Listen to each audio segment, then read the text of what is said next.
Well, welcome to Signs of Life, where we find hope in the headlines. My name is Chase Tremere. I'm one of your hosts, and today I'm going to be joined, of course, by Montana Christopherson and Serena Tremere. Now, you may be saying, hey, this already looks a little different. It does. We started a conversation last week, and it really started with what's going on in our world as we look at the situation happening in Ukraine, but we really talked about the impact that it's having on each of us individually and collectively as well.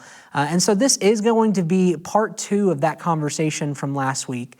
We recognize that there may be some things that have happened, some things that have changed in that situation, but really this is an episode, I think, for you as we talk about how to deal with not just this specific situation that's happening, but any global situation, any personal situation that happens for all of us. And so I want to encourage you, if you haven't listened to part one, go back and listen to part one and then get right back here to finish up the conversation as we jump back in today.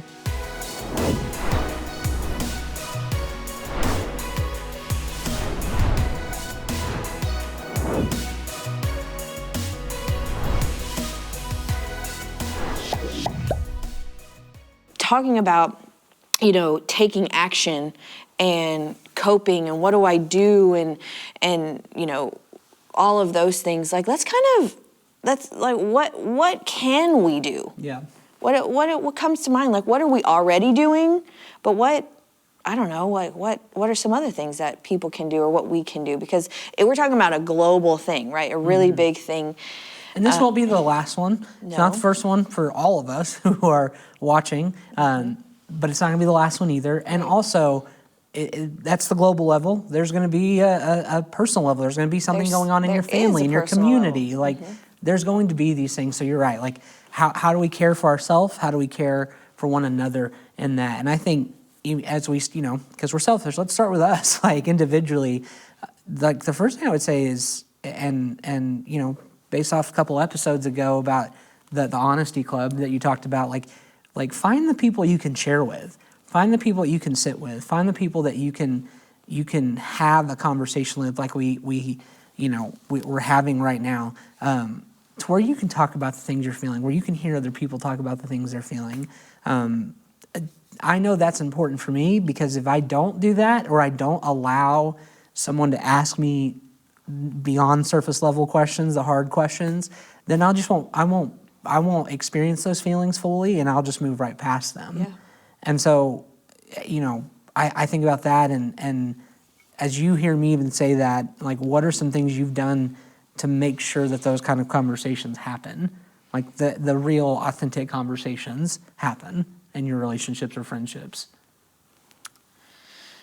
I mean, I kind of want to back up, actually, before answering that, because I think maybe listeners, and me too, honestly, I don't always know what it means to, fully feel a feeling. So maybe, Serena, you can explain that more, because, in order to answer your question, I'm, thinking over here, I don't know, how do I have that conversation, because I don't even know what I feel. I don't even know what I feel, right. and I want to push past that. I want to push past that. Let's just talk and go, right? Because no, that's good. My feelings, especially in this situation, I want to shut down and not think about it, and I don't really want to feel that, because again, going back to the helpless feeling, because that's what I feel like I'll feel first. Yeah. And I don't want to feel those things.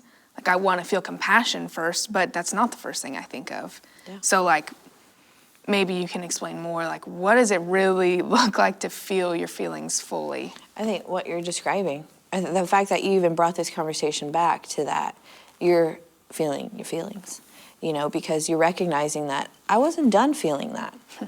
I wasn't done communicating that or expressing that. And so that helplessness, that powerlessness, that uncertainty, all those things, I think a lot of times we don't give ourselves enough credit.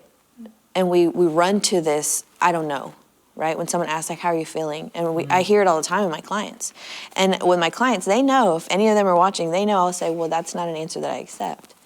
Because you do know. And the answers, a lot of times we seek to find in other people, right? Tell me what to feel, or give me guidance. And one thing I do with my clients, and I challenge you to do today, is you might feel weird doing this, and I know you will, is that we close our eyes and we put our hand over our heart. Because when we close our eyes and we put our hand over our heart, we get out of our head. With our eyes open and we're trying to answer a question, it's just, well, what do you want me to say? You know, I'm looking at your face, I'm looking at your body language, and like, what's appropriate, what's not appropriate, what am I feeling? We're just so in our head, and a lot of times we start looking up. We break eye contact.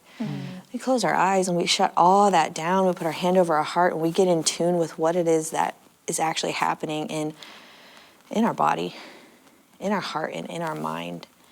And when we do that, we're more likely to have access, because we quiet the world and we have access to what's going on here, only here, when I'm thinking about something. So I would challenge you to do that for as long as you need to, until you find it. And my clients always find it. And I'll tell them, I said, and open your eyes when you found it. And they always find it. They'll say, well, I'm really mad, or I'm really sad, but when we want to skip past a lot of times, it comes out in, I don't know. I don't know. That's really easy in a conversation, and to redirect a conversation, right? So when you're trying to feel your feelings and Hannah's find... favorite words, I don't know. And Or I'm fine. Yeah, I'm fine is one I don't accept. I don't know is also, literally, my clients know this, is I don't know is another one I don't accept. Glad you're not of my your therapist. Fine is an acronym that we have. There's an acronym we have for that. Yeah. What is it? F is effed up. We'll just put that one out there. Insecure, neurotic, and emotional. Wow. So when you're saying I'm fine, you're actually, yes, one of those All things. of them. One or all of those things, right? And so I'll say, okay, well, you know, that's what this means when you're saying that. So tell me which one. And they're like, oh. Because I'm fine is a mask that we put on. I don't know is also a mask. They appease others to be like, okay, and we move on in conversation. Yeah. Okay? But it's not vulnerable. It's not tapping in and tuning into what it is that we're experiencing. And that's all I care about when we're in session and in our conversations. And so to your question, how do I feel my feelings? How do I even know what that is? We got to silence the world. We got to tune in here. Sometimes we underestimate the power of journaling or processing just on our own, right? We just pull up our phone or get your video camera out and just start talking and see what comes out. Because that's the unfiltered version of yourself, Good.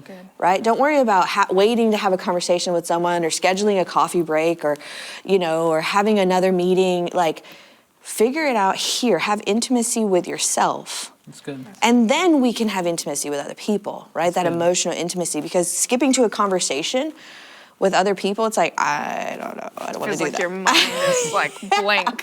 Yeah. Yeah. Like, Journaling, video, you know, voice memo even. I've done that of just, I'm going to say all this, and then I listen back and I'm like, I don't really think that. But I felt, I felt that it in was that a feeling moment. for Yeah, me. absolutely. And you got to validate that, right? Yeah.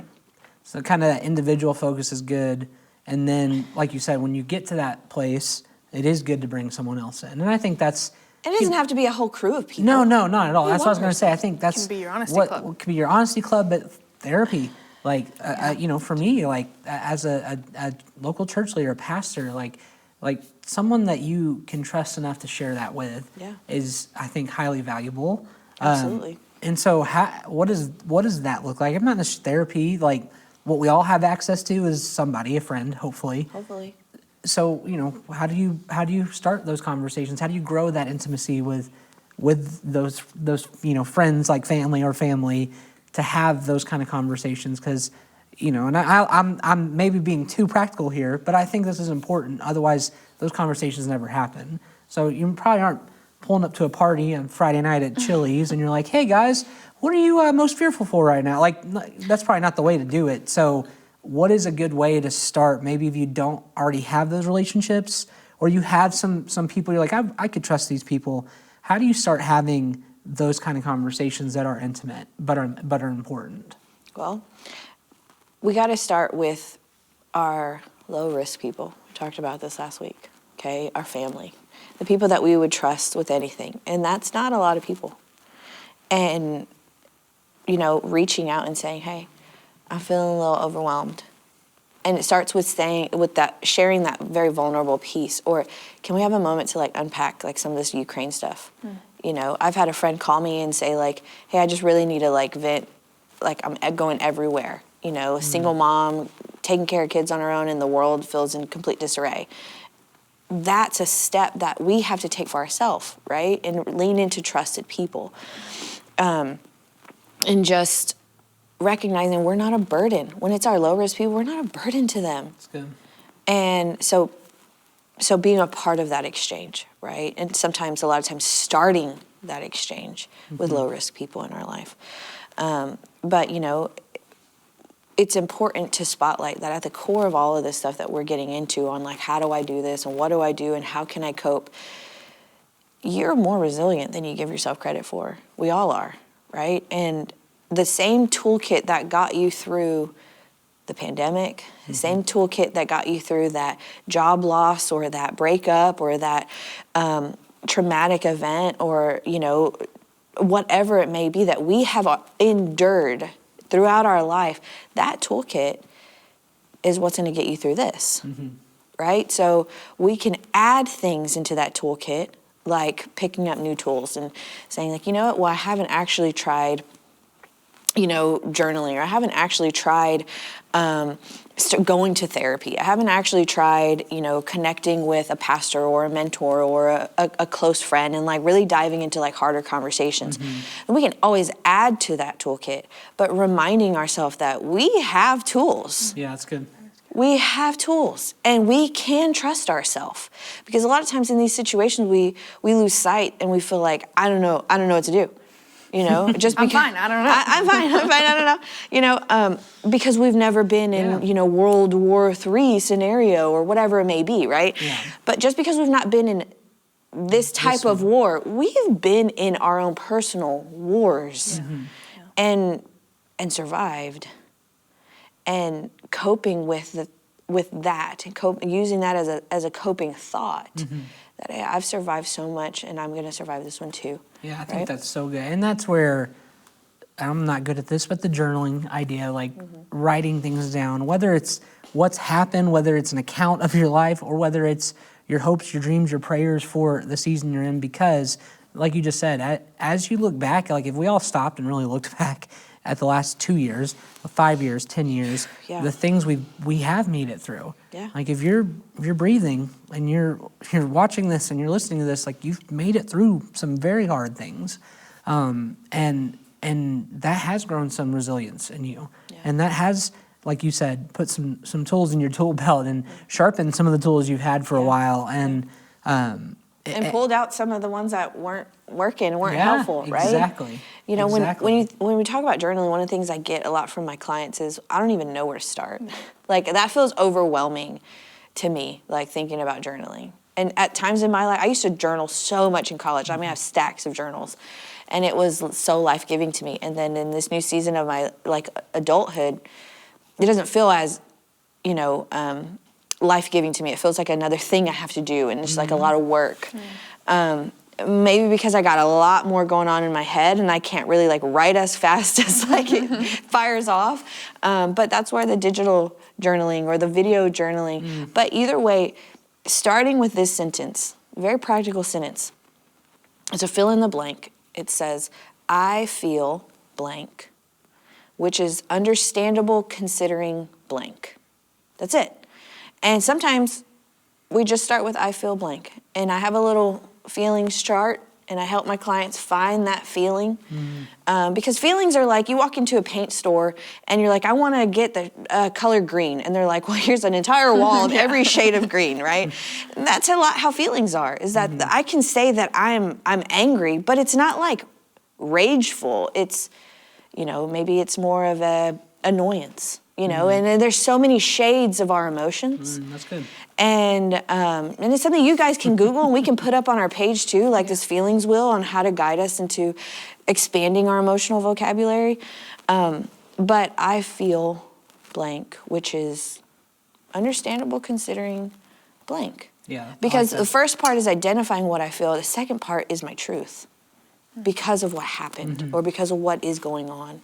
And that this sentence together, if I bring that to someone else, opens up so much opportunity to have needs met from me. And those needs that I'm talking about are needs to be comforted, needs to be guided, the need that I have to be loved and cared for, to be seen, heard, known, understood, to be respected.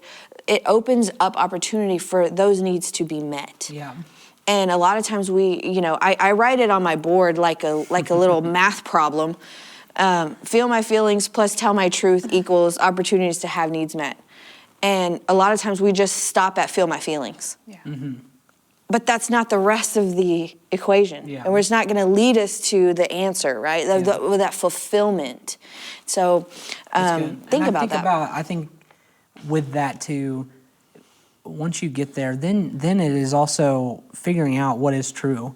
And so for me, in my case, like not in a therapist office, but whether it's a conversation I'm having or teaching or something, it's figuring those things out and then giving yourself permission to have your needs met, and that can be at a practical level, or that can be in a large level, a spiritual level of, yes, this is why I need grace. This is why I need love. This is why for me, like I need a savior. Like I need help and I can't do it on my own. And that, like I think about that equation, if I were to write something out, like to me it is permission to feel the feelings, but like to say like, of course you feel this way. Yeah. And it's okay to feel that way. And like it doesn't have to be some, like you said, that's understandable considering this. Like that thing doesn't have to be some giant thing. It could be as big or as small as it needs to be. Right. But the fact is, like, and beyond chemical things or whatever, like you're not just having a random feeling. Like there's something going on that's leading you to that. Yeah. But then at the same time, that should also lead you to what your answer, which is your need being met, and the truth that you need to hear and the truth you need to experience. And I think that's where, like the second half of this is how we can serve others best, is hearing those things and helping remind those people of what is true and helping to fulfill, the needs that we're able to in a healthy way, of course, but to help to love people best and to help them experience that truth in a way. And so that I think is how we can serve others and how we can, help ground people, when they feel like they're floating off. Yeah. Sometimes I think even just like the validation is like a need being met. For sure. Like it can be so mind-blowing just to hear someone say like, yeah, that makes sense why you would feel that way, or of course you feel that way. And then you're like, oh my gosh, I didn't know I needed just to be validated, and that is a need. Yeah. And I think that can be really practical with your friends when it's like, I don't know, like I can't help you in any way, like especially dealing with trauma or some past experience. Like I can't really help you in like a very practical way. I can't fix it. Can't go back in time and change it. But saying like, you should feel that way. Like it's okay to feel that way. And just holding space for that emotional experience for them, right? It's not trying really to change healing. that, not trying to rush them through to another, warm and fuzzy emotion, but sitting with them in it. Like you say, holding space, which is beautiful. And once again, my need to always be practical or go practical. No, that makes sense. But like to sit with someone. In silence. Yes. And shutting up. And saying like, I get it. That makes sense. Just offering that validation through our words when we do choose to speak, and not rushing them through it. That's holding space, or that's in the same way communicated. It's just being with them, right? And without an agenda. Yeah. And recognizing, hey, I might feel uncomfy, but it's not about me. It's about them and what they're feeling, right? And one thing you mentioned earlier is information overload, and I need to know this information and I need to be informed because, I like, this is a big deal, right? But it's okay to have boundaries on that information. You know, and when we're talking about like what can we do, like it's okay to put our phone down. It's okay to hit that hide button, you know, because this is talking about us, like our age and older, but we're also talking about younger kids, you know, who are exposed to war on their iPhones, on their iPads, you know, and you know, teaching the younger generation like how to have boundaries by showing them what we do, right? Like hitting a hide, putting the phone down, picking it back up when we feel we have some more, you know, emotional reserve. And that's that to me is like that's why it's important as parents. You know, and for sure us parents of young kids, but older parents, parents of teens, like it's so important for you to get that skill. Because that's we mirror that. Yeah, we mirror that, and our children can't do that on their own. They have not developed that. And I think that's what's been so interesting is as phones were new to us when we were teenagers, they were also new to our parents too. So there hasn't been a generation who has mastered that and a history of understanding how to process through those things and put those boundaries in place. And I think that is why it's been hard for you know this new generation right now, because we're still figuring it out, let alone trying to figure out how to help our kids figure that out too. And so that is, I think, so big to hear, and an encouragement to hear is like, it's okay to put it down, and then it's okay to tell your children. It's not about put your phone down and go outside, because back in the day, that's what. No, protect your mental health. Yes, it's that. It really is, and that can be put your phone down, and you know, for us, like put the phone down and pick up a controller and play Mario with your 4-year-old for a little bit. Watch a funny movie. Watch a funny movie. Okay. It's not about the tech piece. It's about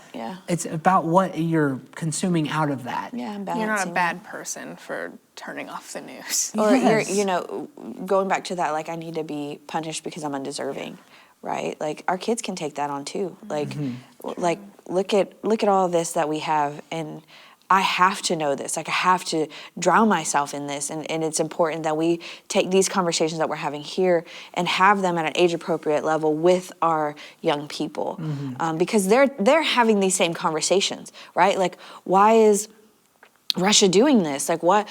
And we're like, well, how do I answer this? As adults, we don't have to have all the answers. We don't have to make we're not obligated to make these big statements on things that we may not know a lot about.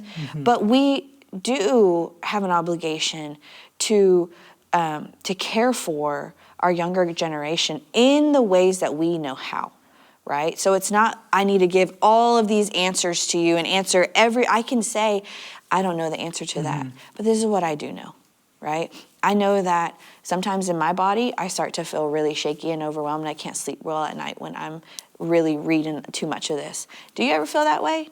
Right? And being okay with not having every answer, but staying in our lane and knowing these are the answers that I do have, that can still help you, right? And also saying, I can look into that, you know, but let's keep having these conversations. So not just to cut off the conversation, but say, well, let me look into that and I'll try and answer that for you. But right now, I don't know. And that's okay. Rather than creating some hypothetical in a conversation and flaring off like all this anxiety in our kids, like that's not helpful, right? Absolutely. So having conversations, guiding and nurturing our younger generations in the ways that we have, whether we're parents or mentors or friends or, you know, in any capacity that we have where a young person is looking to us, and we have that influence, let's cater that well. Yeah, that's good. That's good. Yeah, and I think about, you know, we hit those two, individual and our community, and then of course, like if there's emotional reserves left, if there's space in your life left, then it's like get involved. You know, take action. That's what anxiety wants to do. Yeah, right? Take action. If that is, you know, finding an organization that you trust, you know, and I, you know, you see stuff flash up on TV, on your phone, like text this, give $10 now. Like, you know, I would say take 10 minutes and just go to the website, research about an organization you're going to give to, so that you feel good about that, whether it is $10, $1, or $1,000. Sure, whatever you can get. Absolutely, and I think too, this is the part that I'm learning is you may not make this large economical or moral, impact on an organization, a corporation, but that's not really the point. Right. I think. I think the point is, do you feel as though you've done what you can? Yeah. And if that's in your own way, I'm gonna not be a part of, using this service anymore because I don't like what they're doing in response to a situation. Sure, that's right, okay. yeah. And if you feel comfortable sharing that with other people because your why of you're doing that, that's okay. But as we've said too, it's okay to also not share your why. Yeah. Like you can share that with who you want to. But I do think, and I'm growing more and thinking of the concept of time and our responsibility and ownership of it. That you have 24 hours a day. Hopefully you're sleeping 6 to 8 of those. And then the rest of that, that's your time. And if you give an hour to making a donation, to researching an organization that's helping, to texting a friend or posting on social media about it, that's an hour of your life you're not going to get back. That cost you something. Sure. And that is bigger than simply trying to move the needle for a corporation with your gift. Yeah. Some people can do that, and that has taken them time to build that up, and that is very important.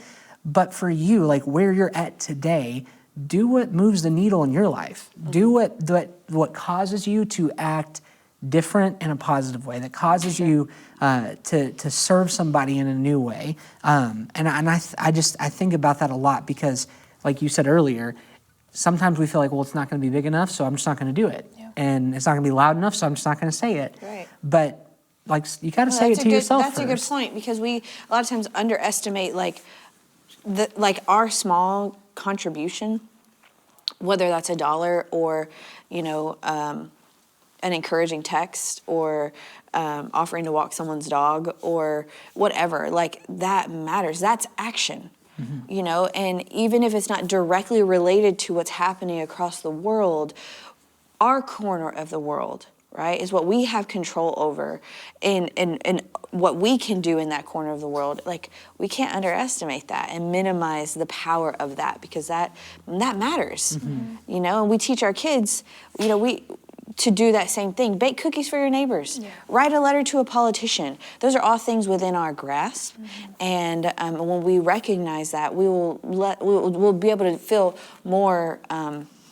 We'll be able to tame that anxiety a bit more because we've channeled action, right? And even if that action isn't necessarily, world peace, right? Yeah, that's good. So I hope that was helpful. Yeah, for us, for our listeners. It was helpful for me.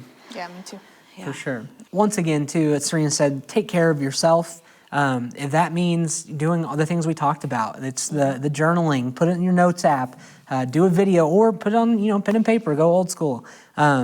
Take some time to write those things down, the things that you're feeling. Have the conversation, share this type of conversation with someone else that you trust, like we talked about. As you said, put the phone down, tell Chase, tell me to shut up already and turn your phone off and take a break. Take a break from everything going on.